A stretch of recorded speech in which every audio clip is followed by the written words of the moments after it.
નમસ્કાર વિદ્યાર્થી મિત્રો, હું વિપુલ સર આપ સૌનું આ વિડિયો લેક્ચરમાં હાર્દિક સ્વાગત કરું છું. આજે મિત્રો આપણે શીખવાના છીએ આર્ટિકલ ધ વિશે. આર્ટિકલ ધ ને ડેફિનેટ આર્ટિકલ પણ કહેવાય છે, નિશ્ચિત આર્ટિકલ ધ. હવે એના બે રીતે ઉચ્ચાર થાય છે. જો વ્યંજનથી નામ શરૂ થશે તો ધ અને સ્વરથી થશે તો ધી. હવે વિસ્તૃત આપણે એના નિયમો શીખીએ, rules of definite article the વિશે. સૌથી પહેલો નિયમ આવે છે, કોઈ વસ્તુ કે પ્રાણીની પહેલા વાત થઈ ચૂકી હોય અને ફરીથી એની વાત કરવાની થાય ત્યારે આર્ટિકલ ધ આવશે. જેમ કે that is a dog, the dog is white. તો કૂતરાની જ પાછી વાત થાય છે, એ જ કૂતરાની, તેથી the. That is a book, the book is new. એ જ બુકની ફરી વાત થતી હોવાથી ધ. હવે નિયમ નંબર 2, જ્યારે નામ કોઈ આખા વર્ગનો, સમૂહનો કે જાતિનો ઉલ્લેખ કરતું હોય ત્યારે આપણે આર્ટિકલ ધ નો ઉપયોગ થશે. જેમ કે the dog is a faithful animal, મતલબ કે બધા કૂતરાઓ. The rose is known for its beauty, મતલબ કે બધા ગુલાબો. તો આખી જાતિ સૂચક શબ્દો હોય ત્યારે આપણે આર્ટિકલ ધ નો ઉપયોગ કરશું. જ્યારે આપણે કોઈ ચોક્કસ વસ્તુ, વ્યક્તિ, સ્થળ કે પ્રાણીની વાત કરશું કે જે આપણી નજર સામે છે, તો એના માટે આપણે આર્ટિકલ ધ નો ઉપયોગ કરશું. જેમ કે પ્લીઝ ક્લોઝ ધ ડોર, તો એ દરવાજો કે જે આપણી નજરની સામે છે. ધીસ ઇઝ ધ ગર્લ, બીજું વાક્ય જોઈએ. This is the girl who stand first in our school every year. આ એ છોકરી છે કે જે અમારી સ્કૂલમાં દર વર્ષે પહેલો નંબર મેળવે છે. તો આમાં નિશ્ચિતતા વધી જાય છે ઉલ્લેખ કરતી વખતે, એટલે આર્ટિકલ ધ નો ઉપયોગ થશે. હવે અવકાશી પદાર્થો જ્યારે હોય ત્યારે અવકાશી પદાર્થોના નામની આગળ આર્ટિકલ ધ આવશે. જેમ કે the sun, the moon, the earth, the Jupiter. કોઈ પણ ગ્રહોની વાત આપણે કરીએ ત્યારે આર્ટિકલ ધ આવશે. હવે સમુદ્ર, પર્વતમાળા, મહાસાગર, આકાશ, દુનિયા વગેરેમાં આપણે આર્ટિકલ ધ નો ઉપયોગ થશે. જેમ કે the world, the sea, the Indian ocean, the sky, the Himalayas વગેરે વગેરે. હવે દુનિયામાં માનવ સર્જિત હોય કે કુદરતી રીતે એકને માત્ર એક વસ્તુ હોય ત્યારે આર્ટિકલ ધ નો ઉપયોગ થશે. જેમ કે the Taj Mahal, the statue of unity, the statue of liberty વગેરે વગેરે. દિશાઓના નામની આગળ આર્ટિકલ ધ આવશે. જેમ કે the north, the south, the east, the west વગેરે. તો હવે નદીઓના નામ કે સરોવરોના નામ કે જંગલોના નામ કે રણોના નામ કે ટાપુઓના નામની આગળ આર્ટિકલ ધ લાગશે. જેમ કે the Ganga, the Gir, the Sahara, the Greenland. Greenland એક ટાપુ છે, આઇલેન્ડ છે. તો આવા બધા નામની આગળ આર્ટિકલ ધ લાગશે. ખંડોના નામની આગળ આપણે આર્ટિકલ ધ લાગશે. તો the Asia, the Europe, the Australia, કોઈ પણ પ્રકારનો જે ખંડનું નામ આવશે એમાં આર્ટિકલ ધ લાગશે. અને સમુદ્રમાં પણ તમે જોઈ શકો છો મેપની અંદર, એમાં આર્ટિકલ ધ આવશે.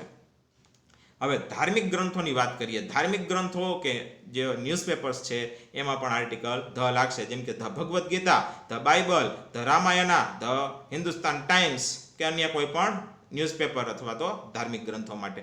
કોઈ એક સમૂહની વાત આપણે કરવી હોય ત્યારે આર્ટિકલ ધ નો ઉપયોગ થાય છે. જેમ કે the Hindus, the Muslims, the Indians, the poor કે અન્ય કોઈ સમૂહ જેમ કે ધ સ્ટુડન્ટ્સ, એવી રીતે. ત્યારે જ્યારે બહુવચન સૂચક શબ્દ હશે ત્યારે આર્ટિકલ ધ નો ઉપયોગ થશે. કોઈ ક્રમવાચક સંખ્યા, ઓર્ડિનલ નંબર્સ હોય ત્યારે પણ ધ આર્ટિકલ આવશે. જેમ કે ફર્સ્ટ, સેકન્ડ, થર્ડ, આવા બધા ક્રમવાચક શબ્દો છે ત્યારે એની આગળ the first, the second, the third, the ninth અને છેલ્લો હોય તો ધ લાસ્ટ. તો આવા બધા શબ્દો છે એ ઓર્ડિનલ નંબર કહેવાય. હવે સુપરલેટિવ ડિગ્રીની અંદર પણ આર્ટિકલ ધ નો ઉપયોગ થશે. ક્યારેય આપણે શ્રેષ્ઠતા દર્શાવી હોય ત્યારે, અથવા ડબલ કમ્પેરિઝન, બે અલગ અલગ કન્ડિશનમાં સરખામણી કરવાની હોય ત્યારે પણ ધ આર્ટિકલ લાગશે. ઉદાહરણ જોઈએ, Raj is the tallest boy in our class. Raj અમારા ક્લાસની અંદર સૌથી ઊંચો છોકરો છે. તો એક આપણે ગુણ દર્શાવી છે ઊંચાઈનો. Mister Jadeja is one of the best Gujarati teachers. તો જેટલા ગુજરાતીના શિક્ષકો છે એમાંથી મિસ્ટર જાડેજા છે એ સારા ગુજરાતીના શિક્ષક છે. શ્રેષ્ઠતાનો ગુણ દર્શાવવો છે. ત્રીજું, હવે કમ્પેરિઝન છે બે વસ્તુની. The more you read, the more information you will get. જેટલું વધારે વાંચશો એટલી વધારે માહિતી તમે મેળવશો. હવે શરીરના કોઈ અંગ વિશે વાત કરવાની હોય ત્યારે પણ ધ આર્ટિકલ આવશે. જેમ કે ધ બ્રેઇન, ધ હાર્ટ વગેરે. હવે સમયના કોઈ ભાગની વાત કરવાની છે ત્યારે પણ ધ આર્ટિકલ આવશે, જેમ કે in the morning, in the evening, the day before yesterday, આવા બધા જે શબ્દો છે એમાં આર્ટિકલ ધ નો ઉપયોગ થશે. કોઈ સંગીતના સાધનો વિશે આપણે વાત કરવાની હોય ત્યારે પણ આર્ટિકલ ધ, જેમ કે the guitar, the harmonium, the tabla, કોઈ પણ. હવે આખા કોઈ એક કુટુંબની વાત કરવાની છે, કોઈ એક આખા સમૂહની વાત કરવાની છે કે જે એના સરનેમથી ઓળખાય છે, જેમ કે ધ ટાટાસ, ધ અંબાનીસ વગેરે, તો એમાં પણ ધ આવશે. હવે કોઈ એક જ પદ, કોઈ એક પોસ્ટ છે એની વાત આપણે કરવાની છે ત્યારે, જેમ કે the principal, the president, the boss વગેરે, કે જેની અંડરમાં ઘણા લોકો કામ કરે છે, તો એ સર્વોચ્ચ પદ માટે પણ આર્ટિકલ ધનો ઉપયોગ થાય છે. હવે કોઈ જહાજ છે, કોઈ હવાઈ જહાજ છે કે કોઈ ટ્રેન છે, તો એના માટે આપણે આર્ટિકલ ધ આવશે, જેમ કે the Titanic, the Ashram express, the north star, આ એક કેનેડાની ફ્લાઇટનું નામ છે.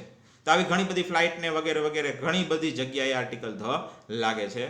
હવે શોર્ટ ફોર્મ હોય, કોઈ ટૂંકાક્ષરી નામ હોય ત્યારે, અથવા તો કોઈ એક દેશના નામ જ એવા હોય કે જે લાગે જ બહુવચન, તો એમાં પણ આર્ટિકલ ધ નો ઉપયોગ થશે, જેમ કે ધ યુએસએ, ધ યુકે, આ બે શોર્ટ ફોર્મ છે, અને ધ નેધરલેન્ડ્સ આ એક એવું નામ છે કે જે બહુવચન જેવું લાગતું હોય છે, તો આમાં આર્ટિકલ ધ આવશે. ધ વિશેના 20 નિયમો પૂરા થયા. તો હવે આપણો સમય થઈ ગયો છે એક ટેસ્ટનો, અને આ ટેસ્ટની અંદર એ એન ધ થી તમારા આર્ટિકલ થી ખાલી જગ્યાઓ પૂરવાની છે. તો આ 10 ખાલી જગ્યાઓ અને એના પાસિંગ માર્ક પહેલાની જેમ 5 જ છે, 50-50. તો હવે તમે આ બધી ખાલી જગ્યાઓ લખી નાખો, અને આ છે એના જવાબો. પછી આ જવાબો સાથે એને સરખાવી લો, કેટલું સાચું છે કેટલું ખોટું છે. સાચું તો 1 માર્ક, ખોટું તો 0.